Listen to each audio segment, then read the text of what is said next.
Hello, Streamfest. My name is Garrett, Raska, and today we're going to be walking through how to build MCP remote servers for use in AI agents. Today, we're going to walk through how to build knowledge bases for agents, how these are made available to them automatically once you do. We will then walk through creating a few other MCP servers for use with the agent as well, and then we'll add them to the agent and do some testing scenarios. All right, let's dive in. All right, so what you're looking at here is our BYOC product, which is installed in your environment and managed by Redpanda from afar. This is stood up in AWS East 2, as you can see on the right-hand side here, and this is where we'll be conducting all of our building exercises. If any of you decide to try this out on your own, you'll have the same presentation you see here and be able to build and walk through the same exercises that I do. All right, so to start, we're going to talk about knowledge bases. So in the context of agents, what is a knowledge base? In our interpretation right now, this is a retrieval augmented generation subset of our products that is a built-in feature that you can make available to your agents. So let's talk quickly about how you do this. You'll be able to create a knowledge base, which requires just a Postgres instance on this iteration. We'll make more of these vector stores available in future releases, but today we start with SQL. You'll input your information here, including the model of your choice for embeddings. You'll be able to do, there are predefined sections here you can see as dimensions, the chunk size, and overlaps. These are all the pieces needed to both index and seed the vector store and also do the retrieval with the lane chain. So you'll be guided through this process to enter credentials, including your OpenAI keys and things needed to embed the vectors and retrieve them. Now, once you complete this process, you'll be given a screen that looks very similar to this. I've already gone ahead and created this. In it, we've just made this an agent knowledge base. You'll be given an automatic URL for this. And when you do finish this process, it is made immediately available as a remote MCP server. The vector database can be seen here with details. The secret stores for all of your credentials are automatically a part of the Redpanda product today. So you'll be able to create secrets, including DSN and connection strings to access this database. There's an embedding generator that will automatically embed the vectors as they come in. Same for indexing and retrieval. Now let's get to the playground. So in the context of this demo, what we're going to be showing is how to build a little financial trading AI intent bot. In this scenario, you may want to give it additional context that may not be found through third-party resources or outside of your organization. So in the context here, we would want to give the agent something first-party. Maybe this could be information within your organization. This could be another database out in your existing infrastructure that you want access to, and to vectorize and quantize it to make it readily available to them. So in this case, I've gone ahead and put in, we're going to be using Apple as our financial institution to check on. You can see that I've already embedded a vector in there. And if I pull it out, this is just a section of their 10K. Now, this is publicly available, but again, in this context, we probably want to put something in here that maybe just your organization has access to help guide and give this agent a better knowledge base to use when it's going through its sentiment analysis, right? To ultimately result in maybe differentiated sentiments. So now that this is already up and running, let's swap over to the remote MCP portions of it. So on the left-hand side, we'll go down to remote MCP. In this context, you can create MCP servers similar to the knowledge base. There's a guided process. The MCP servers that are made available are based on Redpanda Connect processors. So what are those? Right now, if I flip to just a quick view of what's available, you can make remote MCP servers out of anything you see here as far as sources and sinks. So this can include object storages. This can include databases like Postgres, MySQL, many common enterprise solutions that we find. So these will automatically be available to made into an MCP server. Now, if we go back, I've already created 3 of them, which we'll walk through now. So as I said earlier, the agent knowledge base MCP server is already here. it has been made automatically. So you will not have to create this once you create the knowledge base. Now, if we click into here, we can see that the tool configuration is shown for you, including the chat portion of it and the retrieval portion of the knowledge base, as well as connection semantics. So if you want to embed this into code examples for Python, Go, or any of the other supported code languages here, you'll have a logging structure, which will output all of the logs for this given remote MCP server. And then we have an MCP inspector.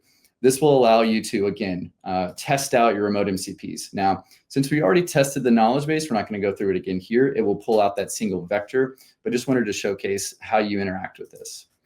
Now, the other portion of this intent agent will be more real-time feeds. So in this scenario, I've allowed it to retrieve historical information and a little bit of real-time market information.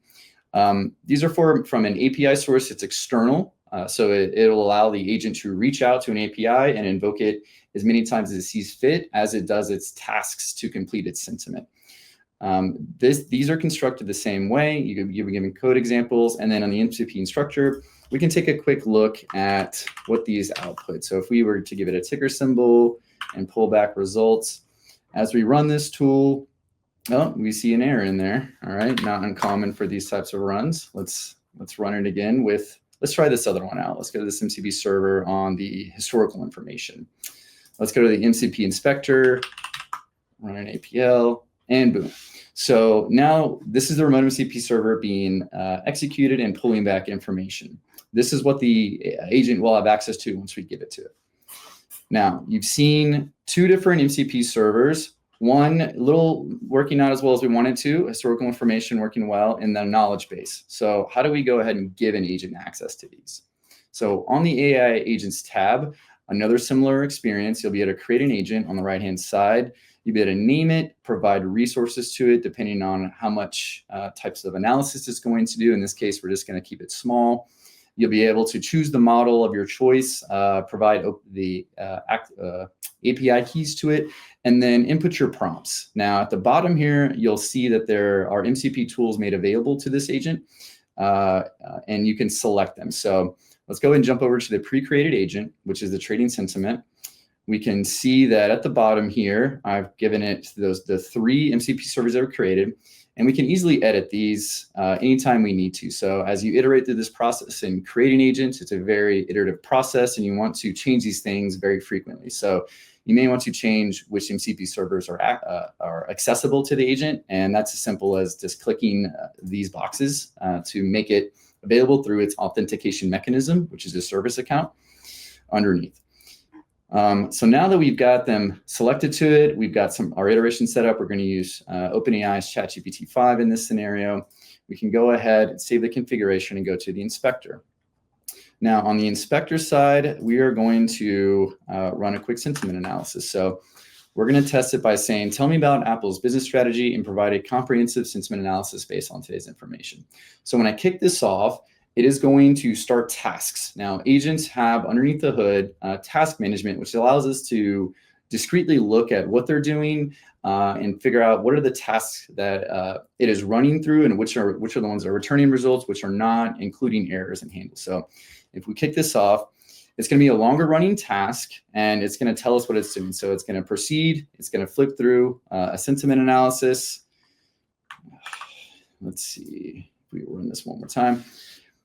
So it's going to be thinking about it, and it's going to start accessing these MCP tools. Now, what it's doing is it's going through the instructions provided in the prompts, and it is going to start running through. You're going to see a lot flying across the screen as it individually works through the spawn tasks.